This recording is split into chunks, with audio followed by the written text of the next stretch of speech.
Radio Nederland presenta La Radio al final del milenio. Entrevistas y reportajes a emisoras y personajes del mundo de la radio en el momento de la transición al nuevo milenio.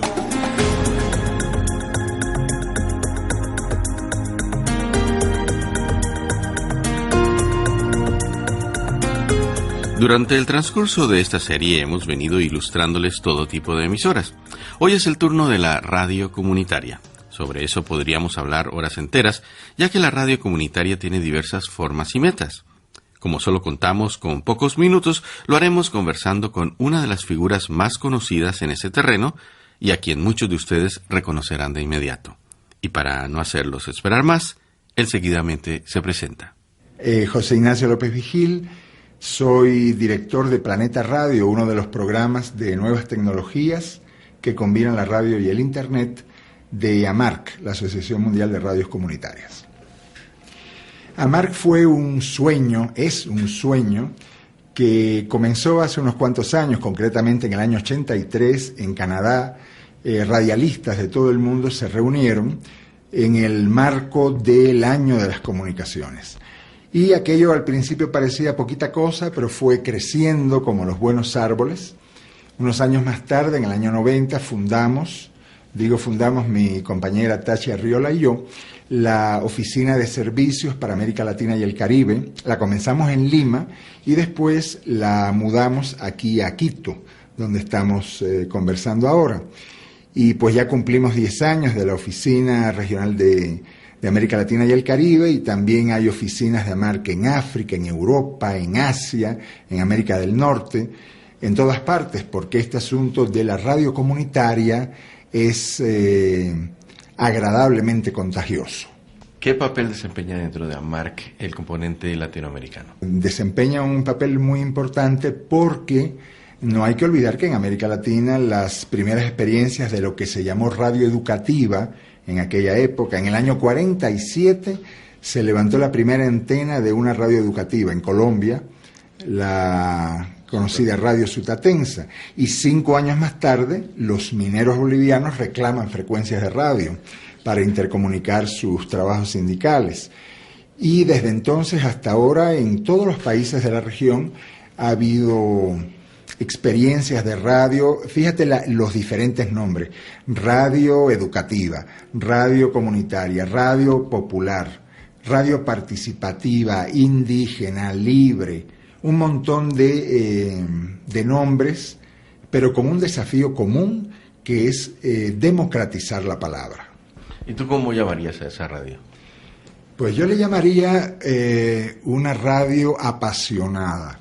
Porque este asunto de hacer una democratización de la palabra, claro que es un trabajo, tenemos que comer los frijoles de alguna manera, pero antes de ser un trabajo es una vocación, es una responsabilidad social y es una pasión, un amor, unas ganas para que la sociedad civil, para que los grupos de mujeres, de indígenas, de jóvenes, de universitarios, para que todos los sectores y todos los movimientos sociales tengan acceso a una palabra pública. Porque hoy día el poder se construye desde esos medios de comunicación, desde palabras e imágenes públicas. Y se trata de eso, de que la gente, de que ustedes, amigos y amigas, tengan micrófonos abiertos para decir su palabra propia. Que nadie hable en representación de ustedes, que ustedes hablen con boca propia, y las radios comunitarias son eso, bocas grandes, bocas públicas, para que el pueblo se exprese. ¿Cuál es la misión de AMARC? La misión de AMARC, igual que la misión de estas otras redes hermanas, es democratizar las comunicaciones. Democratizar las comunicaciones para ayudar a democratizar la sociedad. Las comunicaciones sociales están al servicio del desarrollo, están al servicio de la comunidad, de las comunidades, de la cultura, de la diversidad cultural, de los derechos humanos, y en esa lucha por una calidad, por una mejor calidad de vida de la gente, están las emisoras y las televisoras comunitarias. Y en esa lucha también están muchos grupos de la sociedad civil que comprenden la importancia de la comunicación para el desarrollo social.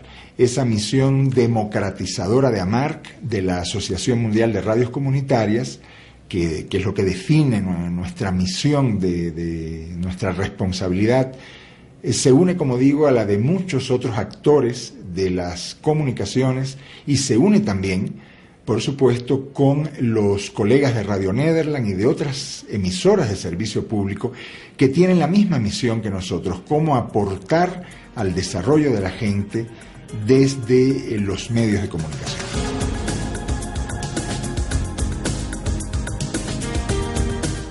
Las leyes de comunicación son un tema tan importante como olvidado por muchos. Esas leyes tienen mucho que ver en el desarrollo de los nuevos medios. José Ignacio López Vigil. Hay que decir que las leyes de telecomunicaciones son, por decirlo menos, obsoletas, por decirlo menos, discriminatorias.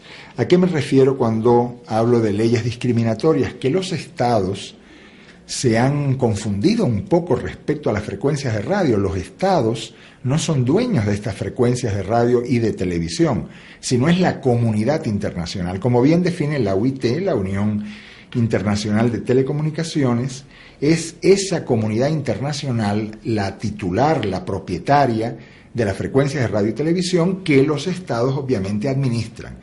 Pero administran para que haya más libertad de expresión, para que haya más acceso de todos los sectores sociales a esas frecuencias de radio y de televisión. ¿Qué es lo que vemos hoy día en América Latina? Una monopolización creciente, unas empresas y unas megaempresas que acabarán comiéndose toda la torta, que acabarán monopolizando todas las frecuencias de radio y televisión. Y esto atenta gravemente contra la libertad, contra el derecho a la comunicación. Necesitamos remozar las leyes en todos los países del área. Colombia tiene más tolerancia, Colombia tiene más promoción de radios comunitarias, los demás países realmente, Bolivia un poco, los demás países del área todavía muestran las leyes una intolerancia absolutamente incomprensible respecto al acceso de la sociedad civil a las frecuencias de radio y televisión.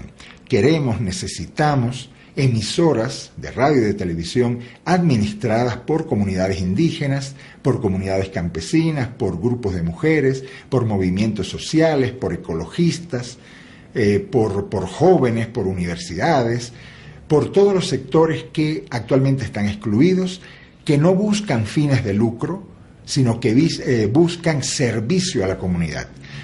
Aprovecho para felicitar a Radio Nederland y a tantas emisoras de servicio público en el mundo y a tantas emisoras comunitarias en el mundo que entienden que la comunicación social no es prioritariamente para sacar un poco de billete y para lucrar con ella, sino que la palabra pública, la magia de estos medios de comunicación, tiene una responsabilidad social y tiene una dedicación a la comunidad que es su primera vocación.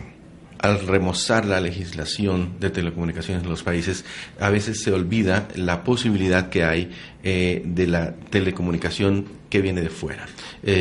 Cuando haya satélites de recepción directa, si es que los estados lo permiten, cambiará drásticamente esto. ¿Usted qué piensa al respecto? Bueno, es complejo, pero incluso fíjate que las nuevas frecuencias digitales que se están repartiendo y que se están discutiendo a nivel internacional en la OIT no se discuten con la sociedad civil, sino se discuten con los grandes empresarios con fines de lucro. Y lo mismo de los canales satelitales y lo mismo del acceso a estas nuevas frecuencias. Nosotros pensamos que hay que seguir trabajando en todos los frentes, hay que seguir peleando espacios para la sociedad civil en estos nuevos canales numéricos, pero también garantizar y asegurar que las frecuencias de FM, que las frecuencias de AM, que los canales abiertos y por cierto también canales de cable sean de acceso, haya que democratizar el acceso para que no queden en manos de unos cuantos. Todo monopolio nos reduce al mono, tal vez de ahí venga la palabrita, porque todo monopolio nos hace retroceder en el desarrollo humano. Necesitamos una mayor participación ciudadana a través de los medios de comunicación, que son los espacios donde hoy la sociedad construye y se fortalece y construye ciudadanía. ¿Qué nos podría decir sobre Pulsar?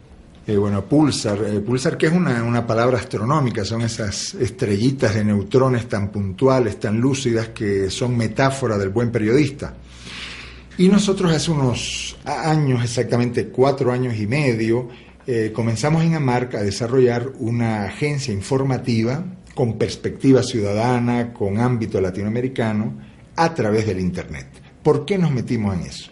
Nos metimos en eso porque ¿qué es lo que ocurre en la mayoría de las emisoras, particularmente de emisoras locales, emisoras medianas, emisoras aisladas? ¿De dónde sacan su información? La fuente es el periódico de la esquina. Compran el periódico de la esquina y lo leen en alta voz a través del micrófono. Y si tienen un televisor, se cuelgan y bajan de las grandes cadenas, bajan el informativo y no hacen más que replicar, reproducir la información que ya viene con un determinado sesgo o viene muy descafeinada a través de estas grandes agencias. Entonces se nos ocurrió aprovechar el Internet, aprovechar la baratura del correo electrónico para vehicular información, para vehicular opinión, para vehicular un periodismo alternativo a través del correo electrónico. Comenzamos sin muchos recursos, pero con mucha ilusión, y estamos súper contentos que después de pocos años de experiencia, diariamente hay más de 3.000 emisoras, centros de producción en 100 y pico de países en todo el mundo que reciben nuestros despachos informativos. Y lo reciben gratuitamente, porque pensamos que, primero porque es muy difícil cobrar a través del Internet, eso complica mucho las cosas, pero segundo porque queremos exactamente que llegue una noticia con un tratamiento ciudadano a la mayor cantidad posible de medios de comunicación y a través de ellos a la gran audiencia. Entonces estamos desarrollando esta agencia y fue precisamente el éxito de la agencia informativa Pulsar, que trata sobre todo la actualidad noticiosa, la que nos abrió la otra gran posibilidad que le hemos llamado Planeta Radio, donde la idea es transmitir no solo noticias, sino música, programas y todo tipo de insumos, porque lo que ocurre con la información ocurre también con la música.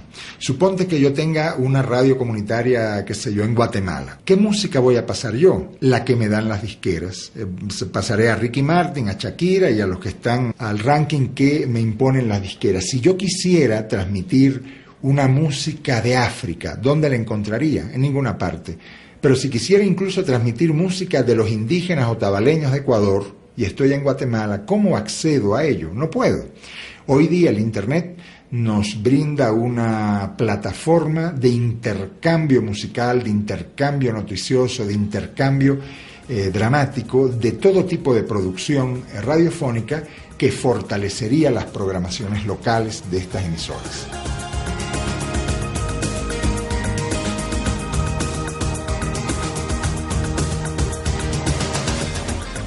José Ignacio López Vigil, conocido en toda Latinoamérica por su trabajo radial, sus libros sobre el tema y por su apasionada y visionaria vida como radialista, tuvo indudablemente un inicio como hombre de radio.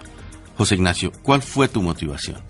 Yo creo que la motivación fue el aburrimiento, porque yo andaba dando clases de español, de gramática y eso, y realmente no es que me estimulara mucho este tipo de trabajo. Y entonces en un pueblito llamado Dajabón, frontera con Haití, había una radio comercial que tenía una programación muy mala y se me ocurrió ofrecerme para hacer un programa vespertino de 6 a 7 de la noche, que le puse yo Frontera Impaciente, frontera porque estábamos cerca de Haití, e impaciente porque las injusticias sociales eran tan chocantes que la verdad que uno se impacientaba por intentar resolverlas. Después de unos cuantos programas recibí la invitación de unos campesinos sin tierra de la zona, que habían invadido la finca del terrateniente y la reclamaban porque eran tierras suyas.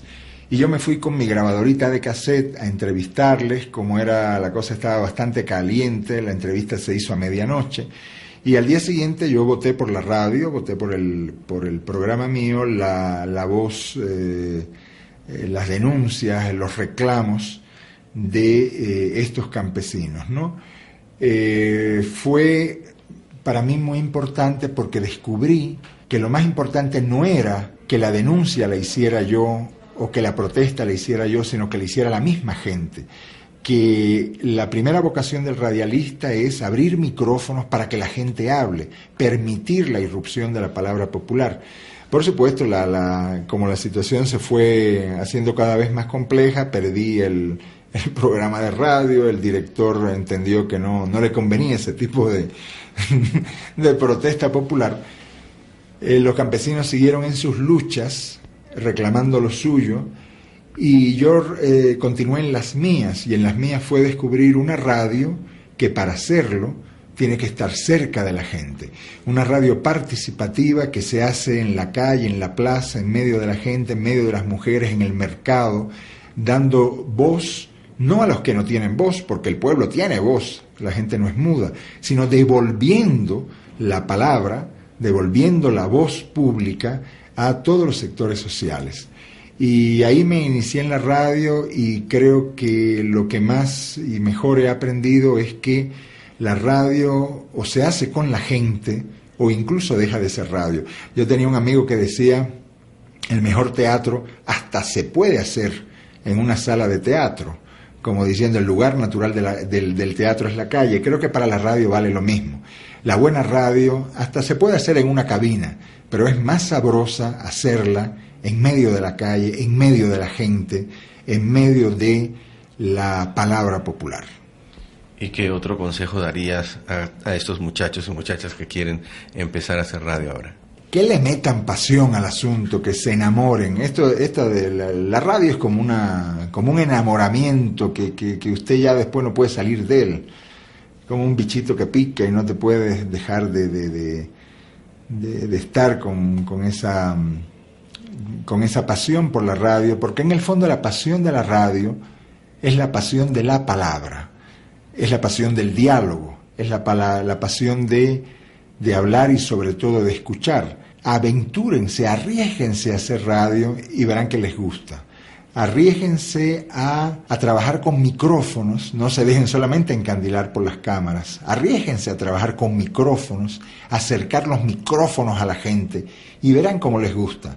Esa aventura de dejar irrumpir la palabra de la gente es completamente apasionante. Aventúrense. ¿Cómo ves el papel de la juventud en este albor del nuevo milenio y dentro del contexto de la radio?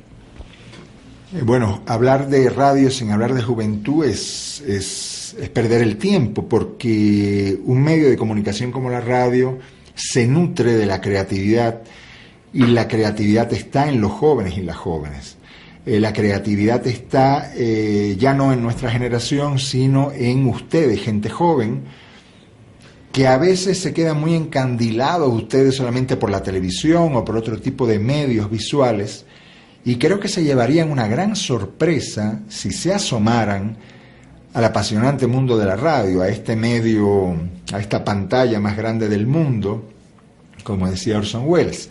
La juventud es absolutamente indispensable para imaginar una nueva radio, y hay síntomas bonitos. Hay mucha gente joven que ha descubierto en las radios comunitarias, que ha descubierto en radios ciudadanas, que ha descubierto en este tipo de radios de servicio público, sean grandes, medianas o pequeñas, un espacio de diálogo, de intercambio, que en otros medios no lo tiene porque no le paran bola, ¿no?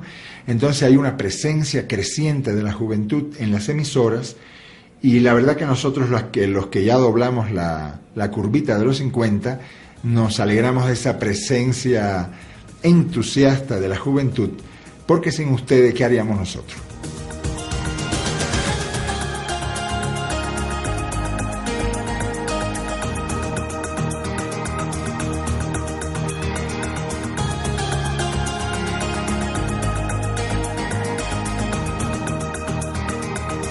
Y con esta abierta invitación de José Ignacio López Vigil a la juventud para participar y experimentar en radio, hemos llegado al final de esta nueva entrega de la radio al final del milenio. No se pierdan el próximo capítulo. Hasta entonces.